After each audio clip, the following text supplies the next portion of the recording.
Bem, gente, por último, mas não menos importante, ou mais importante, a gente fez o ciclo da culpa, lembrando que uma ação gera uma reação gera um resultado gera um julgo gera uma vergonha, você está sendo julgado, né?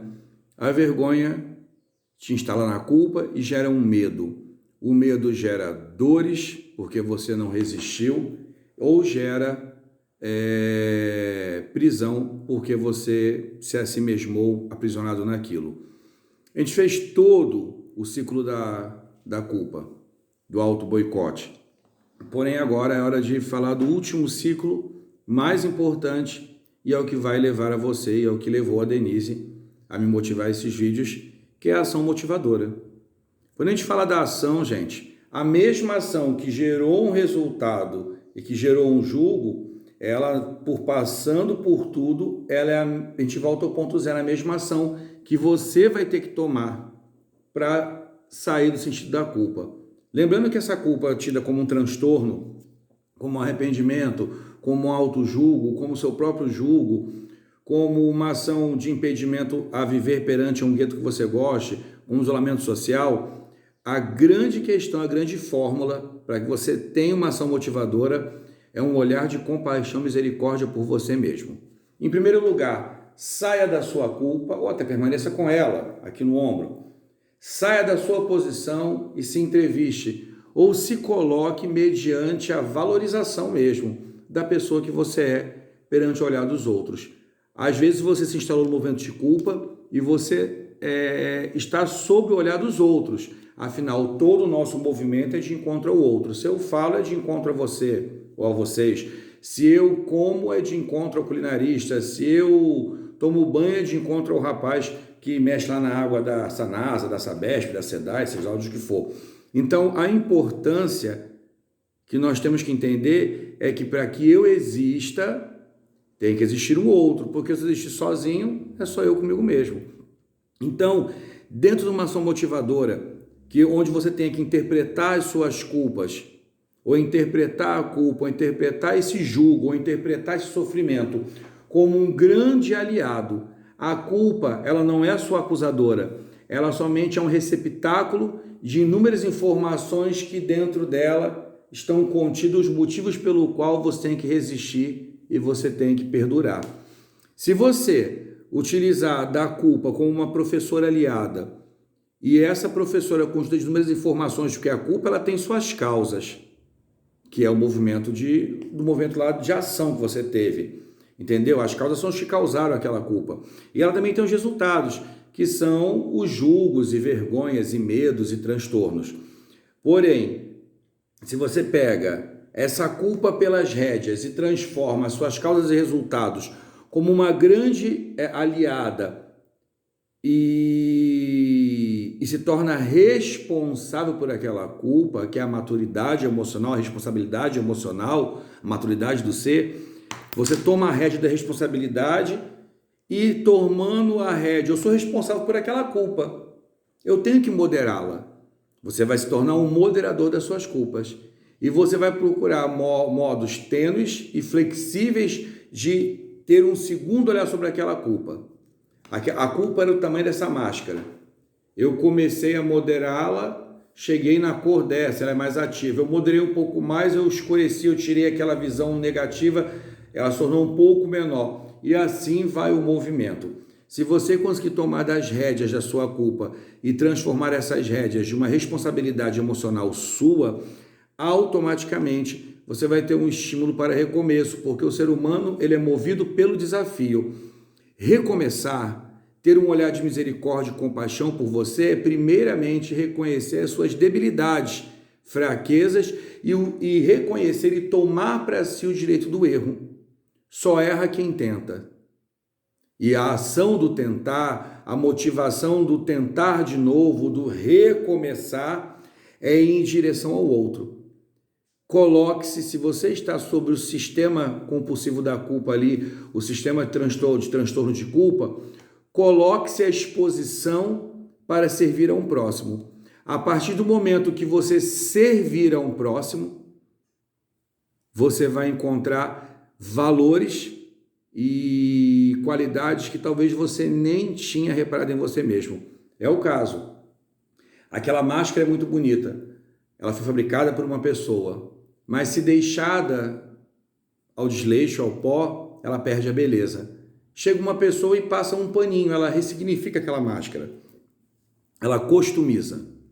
Então, transforme o seu olhar em compaixão para com você, como um moderador para você mesmo. O que você diria a você numa situação como essa? O que você tomaria de diferente no curso da situação? Tendo essa moderação, entenda a sua importância e necessidade que você tem para os outros, até para quem te acusou. Se você não existisse, não haveria o porquê você ser acusado. A pessoa não teria uma pauta, ela não teria um tema para poder falar. E em cima disso, coloque-se em prestação ao outro. Quando você vai prestar um serviço, vai prestar alguma coisa, no caso, estou prestando uma palestra, eu tive que esmerar e estudar. Eu tive que buscar informações e dividir em módulos porque o assunto era muito vasto. Então, se você coloca prestar um serviço ao outro, a agir de ressignificação, ressignificar você como um ser culpado e sem valor para um ser que até para um outro ser de menor estatura que você vai ter valor. Então, quando você faz com que o outro diga que você tem valores, os seus valores vão dar a você uma caixa, vão dar a você um novo significado da sua existência.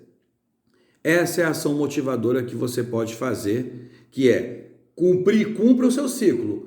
Entenda que a sua ação deu um resultado, que o seu resultado gerou um jugo, que o seu jugo gerou uma vergonha, que a sua vergonha gerou uma culpa, que a sua culpa gerou um medo, que o seu medo gerou uma dor e uma prisão, que mesmo ali aprisionado sobre o medo, sobre os sentimentos, entendeu?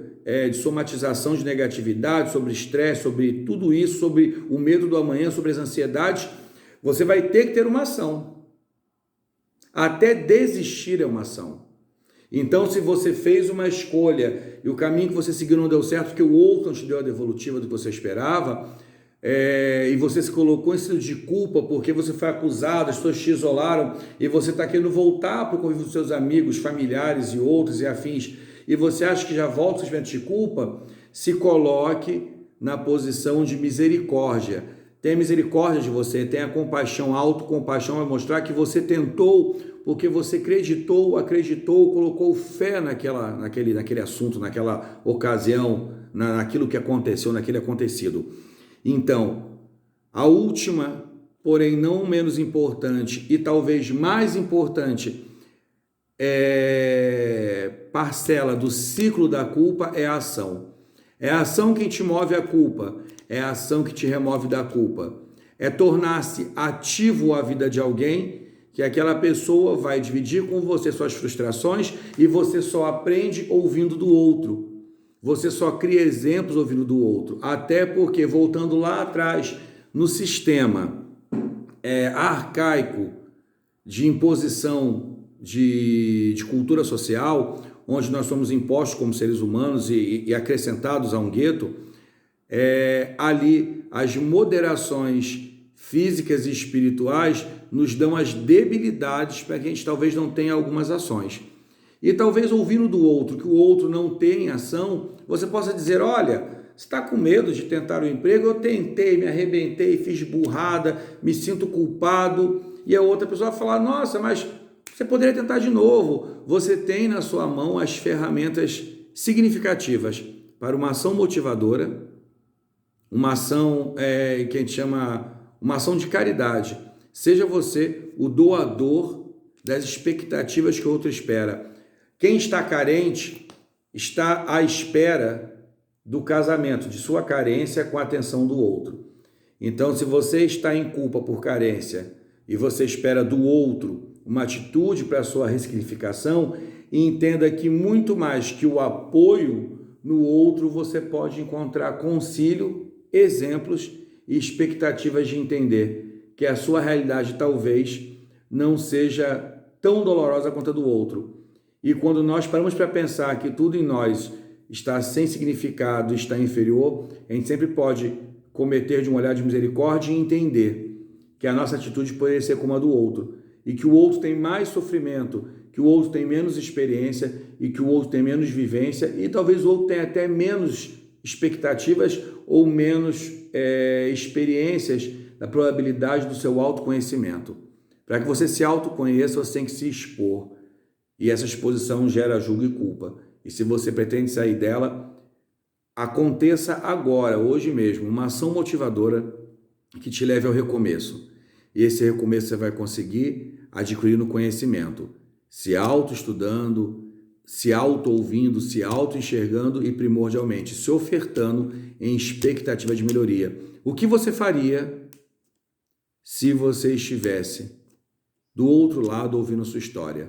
Conte ao espelho, conte a uma carta, conte a um diário, faça uma análise, separe bom, certo, errado, talvez, mudança. A entrevista externa é obrigatória, ela que nos faz crescer. Um grande beijo, Colofel, muito obrigado, Denise, por esse desafio prazeroso. A cabeça ainda continua pipocando com muitas ideias, talvez dessas ideias, desse módulo da culpa, a gente vai para um outro lugar, mas felizmente, voltando a Denise, a ação motivadora que ela me deu foi a ação do recomeço de novos estudos e de reconectar o meu olhar com coisas que sejam tão singelas que por uma autonomia, por uma razão, às vezes é por arrogância, a gente se coloca a entender que nunca a gente vai passar ou vai ter aquilo. E que essa experiência que a Denise nos proporcionou, dessa viagem pelo mundo da culpa, possa servir de histórico de aprendizado, ou de maleabilidade para quem está nesse estado, ou de libertação, ou de força propulsora, energia que te motive a mostrar ao outro que você realmente tem capacidade de ser uma nova pessoa. Grandiosidade, fartura, progresso e alegria a todos nós. Que a força motivadora seja, através do panteão da nossa crença, a renovação de tudo que a gente espera. Grande beijo, Colofé, até um próximo encontro. E obrigado, Denise, por esse desafio e que venham muitos outros como esse que façam a gente pensar, estudar e melhorar. Afinal, é como eu sempre digo, só conhece do outro quem conhece a si mesmo. E conhecer a si mesmo é uma viagem infinita, diária e de inúmeras probabilidades de novos acertos e de abandonos de pré-conceitos um dia formados. Beijo, Colofé, até um próximo encontro. Tchau, tchau.